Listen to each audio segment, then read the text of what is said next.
Density density क्या होती है। डेंसिटी में हम सबसे पहले density is equal to mass over volume होता है, ठीक है ना।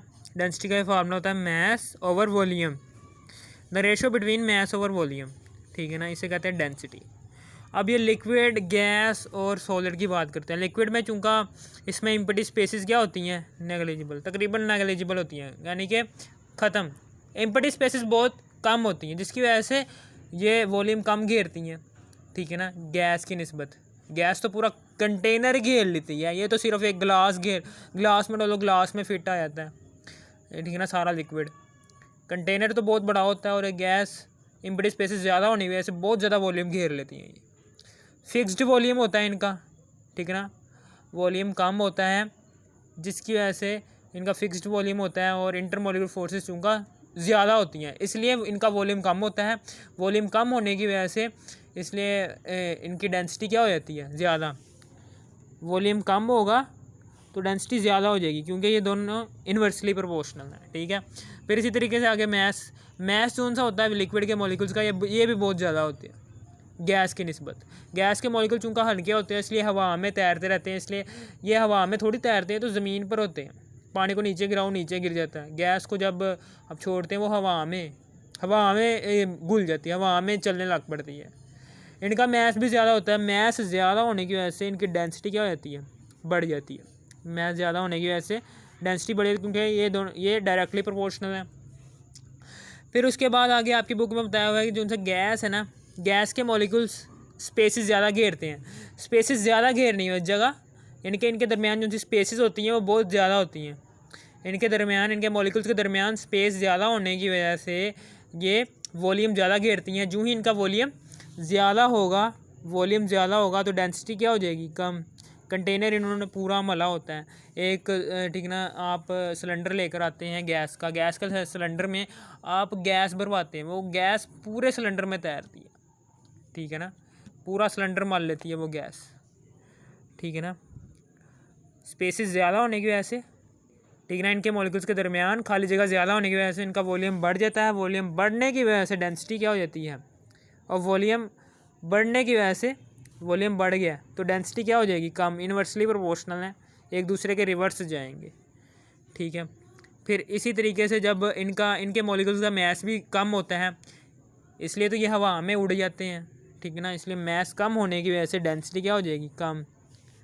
दोनों तरीक़ों से ही कम हो रही है डेंसिटी, ठीक है ना। मिसाल के तौर पर यहाँ पर अब हम एयर की एग्ज़ाम्पल ले लेते हैं और पानी की एग्ज़ाम्पल लेते हैं। जब बारिश होती है तो पानी नीचे आ जाता है। हमने बारिश के मॉलिक्यूल्स पानी की बूंदों की सूरत में नीचे आते हैं। आपने देखा थोड़ी होगा कि पानी के मॉलिक्यूल्स ऊपर की तरफ बादलों की तरफ जा रहे हैं, नहीं, पानी के मॉलिक्यूल्स नीचे आते हैं और हवा को चीरते हुए नीचे आते हैं। क्यों चीरते हुए नीचे आते हैं, क्योंकि डेंसिटी पानी की 1 ग्राम सेंटीमीटर क्यूब है, जबकि हवा की कितनी है, 0.001 ग्राम सेंटीमीटर क्यूब। कितनी कम है डेंसिटी हवा की। गैस की लिक्विड के मुकाबले में डेंसिटी एक भी नहीं है, इसकी देखो 1 है, इसलिए ये हवा को चीरते हुए नीचे आ जाएगा। 0.001 ग्राम सेंटीमीटर क्यूब, ये एक MCQs है, ठीक है ना, कि हवा की डेंसिटी कितनी होती है और एयर की डेंसिटी और पानी की डेंसिटी कितनी होती है। इसलिए रेन नीचे आ जाती है बनिस्बत ऊपर जाने के, हवा में घुलने के। हवा में तैरती नहीं है, नीचे आ जाती है। नीचे आने का मतलब क्या है, ये हवा से ज़्यादा भारी है, ज़्यादा मैस रखती है। ज़्यादा मैस होने का मतलब क्या है, ज़्यादा डेंसिटी रखती है। ज़्यादा डेंसिटी रखने का मतलब क्या है कि ये हवा के मॉलिक्यूल्स को चीरते हुए नीचे आ जाएगी। हवा के मॉलिक्यूल्स कम मैस रखते हैं, कम मैस रखने का मतलब क्या है, डेंसिटी कम होगी। इसी तरीके से जो उनसे हवा के मॉलिक्यूल्स हैं वो ज़्यादा वॉल्यूम रखते हैं, ठीक है ना, उनकी दरमियान स्पेस ज़्यादा, जिसकी वजह से वॉल्यूम बढ़ जाएगा। वॉल्यूम बढ़ने की सूरत में डेंसिटी कम हो जाएगी। चूँकि पानी के मॉलिक्यूल्स हैं उनके दरमियान स्पेसेस कम होती हैं, जिसकी वजह से वॉल्यूम क्या हो जाता है, डिक्रीज़। वॉल्यूम डिक्रीज़ होने की वजह से डेंसिटी क्या हो जाती है, ज़्यादा, जिसकी वजह से पानी के मॉलिक्यूल नीचे आ जाएंगे। केरोसिन ऑयल है, केरोसिन ऑयल की भी डेंसिटी कम होती है। ऑयल, तेल को आप देखेंगे कि पानी के ऊपर ही तैरता रहेगा, ठीक है ना, क्योंकि उसकी डेंसिटी कम है बनिस्बत मैस कम है। मैस कम होने की वजह से डेंसिटी कम है। ठीक है ना, तेल की। ये देखें, तेल ऊपर तैरेगा, हनी नीचे तैरेगा। एक सवाल आ सकता है कि केरोसिन ऑयल क्यों पानी के ऊपर तैरता है और हनी क्यों पानी के नीचे पैंदे में बैठ जाता है। इसकी वजह एक ही है, वो ये है कि हनी के मॉलिक्यूल्स जो उनसे हैं उनका साइज़ बड़ा होता है, केरोसिन ऑयल के मॉलिक्यूल्स का साइज़ बड़ा नहीं होता, ठीक है ना। इसका साइज़ बड़ा होने की वजह से हनी के मॉलिक्यूल्स का साइज़ भी बड़ा होता है। हनी के मॉलिक्यूल्स के दरमियान इंटर मॉलिक्यूलर फोर्सेस भी ज़्यादा होती हैं, जिसकी वजह से वो पानी के अंदर जल्दी हल भी नहीं होता, वो नीचे की तरफ बैठ जाता है।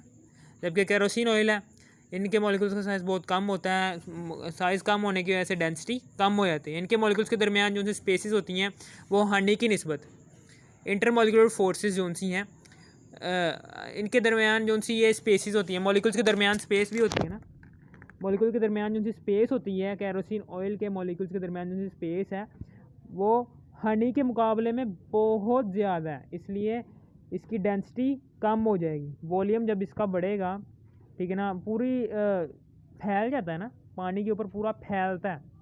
फैलने का मतलब क्या है, इसका वॉल्यूम ज़्यादा है। जब वॉल्यूम ज़्यादा होगा तो डेंसिटी क्या हो जाएगी, कम। डेंसिटी कम होने का मतलब ये है कि पानी के नीचे नहीं जाएगा, पानी के ऊपर ही फैलता रहेगा। जबकि हनी है, आपने देखा होगा पानी के नीचे पैंदे में जितना आप हनी डालेंगे वो फैलेगा नहीं, वो नीचे जाके बैठ जाएगा, क्योंकि उसका वॉल्यूम, क्योंकि वो उसके मॉलिक्यूल्स के दरमियान इंटर मॉलिक्यूलर फोर्सेस ज़्यादा हैं, स्पेसिस कम है। स्पेसिस कम होने का मतलब क्या है, उनके इंटर मॉलिक्यूलर फोर्सेस ज़्यादा है। इंटर मॉलिक्यूलर फोर्सेस ज़्यादा होने की वजह से वॉल्यूम जगह ज़्यादा घेरेगा, जगह ज़्यादा नहीं, जगह कम घेरेगा। जगह कम घेरने का मतलब वॉल्यूम कम होगा, जब वॉल्यूम कम होगा तो डेंसिटी क्या हो जाएगी, ज़्यादा, इसलिए वो पानी के नीचे आ जाएगा, ठीक है ना। पानी की डेंसिटी एक होती है, उसकी एक से ज़्यादा होगी। बस आपने ये दो वजह लिखनी है कि एक तो स्पेसिस ज़्यादा है, एक तो ये इसके मॉलिक्यूल्स बड़े हैं, इसके मॉलिक्यूल्स छोटे हैं। इनके मॉलिक्यूल्स के दरमियान स्पेसिस ज़्यादा हैं, इनके मॉलिक्यूल्स के दरमियान स्पेसिस कम है, अटैच्ड होते हैं, ठीक है ना। और जिसकी वजह से इनका वॉल्यूम क्या हो जाता है, कम, जिसकी वजह से डेंसिटी बढ़ जाती है। ये चूँकि स्पेसिस ज़्यादा होने की वजह से इनका वॉल्यूम क्या हो जाता है, ज़्यादा बनिस्बत शहद के, ठीक है ना। शहद के मुकाबले में इसका वॉल्यूम ज़्यादा हो जाता है, जिसकी वजह से डेंसिटी क्या हो जाती है, कम। इसलिए ये केरोसिन ऑयल ऊपर तैरता रहता है, पानी के ऊपर तैरता रहता है। फिर उसके बाद सॉलिड है। सॉलिड जोन सी होती है, इसकी डेफिनेट शेप होती है और डेफिनेट वॉल्यूम होता है। यानी कि आप ग्लास लेंगे, ग्लास की भी एक शेप फिक्स्ड शेप है और फिक्स्ड वॉल्यूम है। एक हमें पता चल रहा है ग्लास पड़ा हुआ है एक जगह पर, ठीक है ना। ये मार्कर है, इसकी भी फिक्स्ड शेप है, पता चल रहा है ना। ये पीछे से मोटा और आगे से थोड़ा सा पतला है, ठीक है ना। और इसने फिक्स्ड जगह घेरी हुई है, फिक्स्ड वॉल्यूम है। डिफ्यूजन नेवर, अब ये थोड़ी हो सकता है कि ये जो सा ये डिफ्यूजन कर जाए, यानी कि यहाँ पर इसने इतनी जगह घेरी हुई है, अब इसकी कंसंट्रेशन इस इलाके में ज़्यादा है, अब ये फैल थोड़ी रहा है, यहाँ पर इसकी कंसंट्रेशन कम है इस मार्कर की, तो ये पूरे जगह पर फैल थोड़ी जाएगा जिस तरह गैसेस और लिक्विड्स फैलती हैं, नहीं ना। क्योंकि इसके मॉलिक्यूल्स जो उनसे होते हैं, इनके दरमियान इंटर मॉलिक्यूलर फोर्सेस ज़्यादा होती हैं। इंटर मॉलिक्यूलर फोर्सेस ज़्यादा होने की वजह से, ठीक है ना, ठोस के इंटर मॉलिक्यूलर फोर्सेस ज़्यादा होने की वजह से, स्पेसिस कम होने की वजह से, क्लोज होने की वजह से और रेगुलर पैटर्न होने की वजह से ये डिफ्यूज़न नहीं करते, ये सिर्फ एक ही जगह पड़े रहते हैं, ठीक है ना।